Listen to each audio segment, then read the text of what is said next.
7 साल पुरानी दोस्ती और फिर ऐसा कुछ होता है कि 5 दोस्त मिलकर अपने ही दोस्त का कत्ल करते हैं और फिर इतना ही नहीं, उसकी लाश को एक खेत में दफन कर देते हैं। और फिर 13 दिन बाद ऐसा कुछ होता है कि जो खेत का मालिक आता है अपनी फसल देखने के लिए और देखता है कि उसके खेत से कोई ज़मीन से हाथ उठा है बाहर की ओर। जैसे ही वह दृश्य देखता है मानो वह चिल्ला देता है। इसके बाद आसपास के लोग वहां आते हैं और देखते हैं कि एक लाश जो कि उसके खेत में दफन है और उसी ने अपना हाथ उठाया है। आखिर वह लाश ऐसा क्या बता रही है? जब पुलिस ने इस पूरे मामले का खुलासा किया तो एक ऐसा सच निकलकर सामने आया जो वाकई हैरान और परेशान कर देने वाला था। और इन 5 दोस्तों के साथ ऐसा कुछ हुआ जिसकी आप कल्पना भी नहीं कर सकते। आइए जानते हैं, समझते हैं। आप सभी दोस्तों को नमस्कार, मेरा नाम रवि है। अगर आप हमारे चैनल पर नए हो सब्सक्राइब बेल आइकन जरूर दबाएं। यह सच्ची घटना चालू होती है बिहार का एक ज़िला है किशनगंज और यहीं का रहने वाला एक युवक जिसका नाम टिंकू, जो कि अपनी पत्नी और बेटे और माता पिता के साथ रहता था और पेशे से वह ट्रैक्टर चालक का कार्य करता था। और वह तारीख थी 25 जनवरी 2025। सुबह के करीब 8 बजे वह अपने घर से निकलता है और अपनी पत्नी से कहता है कि मैं काम पर जा रहा हूं। इसके बाद जो ट्रैक्टर के मालिक थे जो कि बगल के गांव में थे उनके पास पहुंचता है। जो ट्रैक्टर मालिक का नाम था, उनका नाम था ज्ञानेंद्र। उनसे कहता है कि मालिक, मैं ट्रैक्टर लेकर जा रहा हूं काम पर और शाम को मैं 5 बजे घर आ जाऊंगा।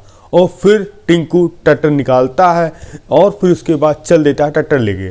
और अब इधर धीरे धीरे 6:30 बज गया और 7 बज गया और टिंकू ट्रैक्टर लेके मालिक के पास पहुंचा नहीं था। तभी मालिक ने टिंकू को फ़ोन किया, फ़ोन उसका स्विच ऑफ आ रहा था। जिसके बाद फिर जो मालिक ने टिंकू की पत्नी को फ़ोन किया और कहा कि टिंकू क्या घर आया है? तो वो वाइफ ने कहा अभी तो मेरे जो पति हैं वह घर नहीं आए। इसके बाद जो ट्रैक्टर मालिक थे वह हैरान थे और परेशान थे कि आज तक जितने दिन भी टिंकू ट्रैक्टर लेके गया है शाम तक वह आ जाता है, आखिर वह कहाँ चला गया?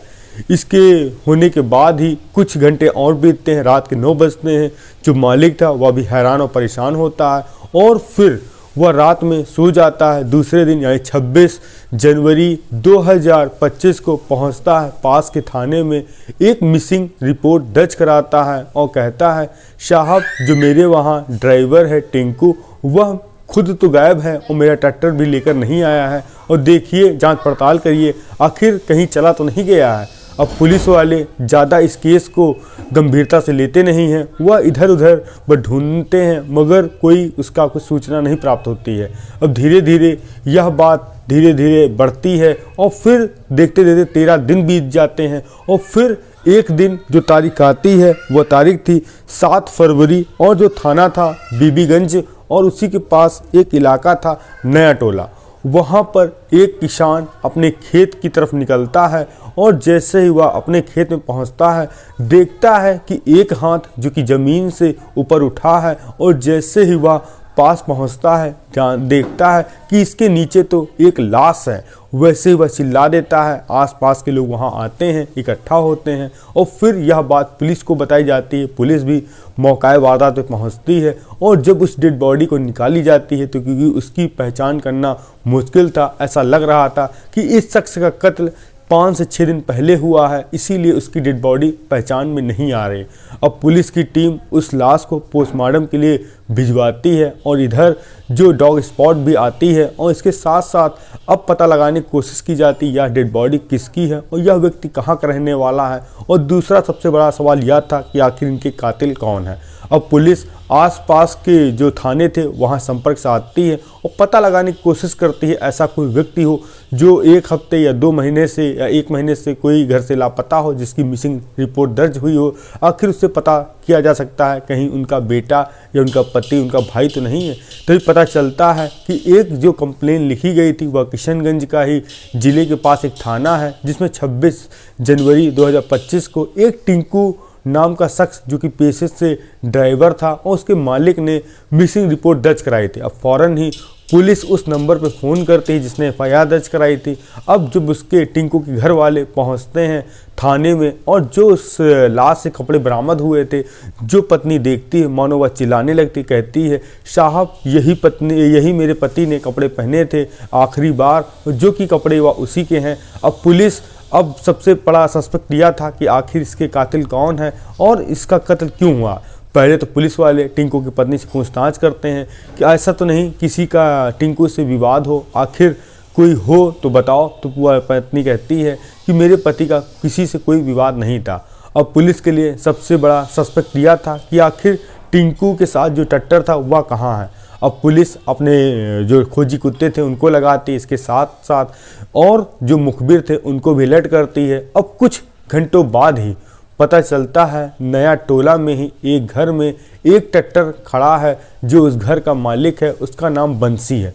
अब फौरन पुलिस बंसी को उठाती है, उसे कड़ाई से पूछताछ करती है। पहले तो वह टाल मटोल करता है, मगर कहते हैं जब पुलिस वाले अपने पर आ जाए तो मुर्दे भी बोलने लगते हैं। फिर बंसी ने भी बताया, जी हाँ मैंने ही कत्ल किया है, मगर इसमें 4 लोग और शामिल हैं और जो कि इसी नया टोला मोहल्ले के रहने वाले हैं। एक नाम इसमें और बताता है जो कि मुख्य था संतोष, कहता है संतोष का ही मुख्य प्लान था। अब फौरन पुलिस संतोष को पकड़ती है, जब उससे पूछताछ करती है तो वह एक ऐसा सच बताता है जो कि बहुत ही हैरान और परेशान कर देना था। कुल मिलाकर 5 लोग पकड़े गए थे इस हत्याकांड में, और जो फिर संतोष ने खुलासा किया वह वाकई में हैरान था। संतोष कहता है टिंकू की और उससे दोस्ती तकरीबन 7 साल पुरानी है। इसी दौरान टिंकू उसके घर आता जाता था और जो उसका बड़ा भाई था संतोष का, उसकी जो पत्नी यानी संतोष की जो भाभी थी, तभी वह टिंकू से अफेयर हो जाता है। तो इसी दौरान टिंकू उसके घर अक्सर आता जाता था और उसके साथ अवैध संबंध स्थापित कर लेता है। और फिर गांव वालों के माध्यम से संतोष को पता चलता है कि उसके दोस्त ने ही उसकी भाभी को फंसा रखा है और उसके साथ वह नाजायज संबंध बनाता है। जिसके बाद संतोष ने 1-2 बार टिंकू को समझाने की कोशिश की, मगर उसके बाद भी उसका मिलना जुलना कम नहीं हुआ। तभी संतोष ने एक प्लान बनाया, क्यों ना अपने दोस्त को ही रास्ते से हटा दिया जाए। जो उसके सारे ट्रैक्टर ड्राइवर मित्र थे यानी बंसी थे और 3 मित्र और थे, सभी को पहले तो उसने पार्टी दिया और कहा कि 25 जनवरी को मैं अपने दोस्त को बुलाऊंगा क्योंकि वह मेरी भाभी पर गंदी नज़र रखता है और मैं उसको रास्ते से हटाना चाहता हूं।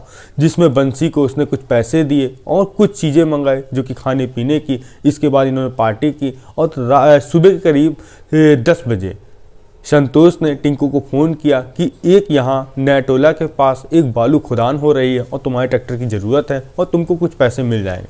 अब टिंकू इन सब से अनजान था, वह पहुँचता है वहीं पर। तभी 4-5 मिलकर उसको घेर लेते हैं और ताबड़तोड़ वार करते हैं, तब तक वार करते हैं जब तक उसकी मौत नहीं हो जाती। फिर उसकी लाश को ट्रैक्टर में रखते हैं और एक खेत में ले जाकर गड्ढा खोद कर वहीं दफन कर देते हैं और फिर अपने अपने घर चले जाते हैं। जो ट्रैक्टर था वह अपनी बंसी लेके जाता है गांव में और घर में पार्क कर देता है और उसका यही आगे का प्लान था कि ट्रैक्टर को वह कहीं दूर भेज देगा या बेच देगा या कबाड़ी से कटवा देगा, जिसके बाद वो पकड़े नहीं जाएंगे। और जब 13 दिन के बाद उस डेड बॉडी फूलती है, वह ज़मीन से हाथ बाहर निकलता है, तो पूरे घटनाक्रम का खुलासा होता है। आपका कुछ भी सुझाव हो तो आप कमेंट के माध्यम से ज़रूर दे सकते हैं। और हम इस कहानी में कहना चाहते हैं कि टिंकू का दोस्त नहीं था, जो कि संतोष की भाभी था, उसकी भी दोस्त था। अगर संतोष को ऐसा लगता था कि उसकी भाभी या उसका दोस्त गलत कर रहा था, वह सरकार के पुलिस वालों के पास जाता, उनकी सहायता लेता, एक निष्पक्ष उसमें फैसला होता। अब वह 5 दोस्त जा चुके हैं जेल में और जो टिंकू इसका दोस्त वह दुनिया को छोड़ चुका है। आप इस कहानी के माध्यम जो कुछ कहना चाहते हैं कह सकते हैं। मिलते हैं नई कहानी में। स्वागत है। जय हिंद, जय भारत।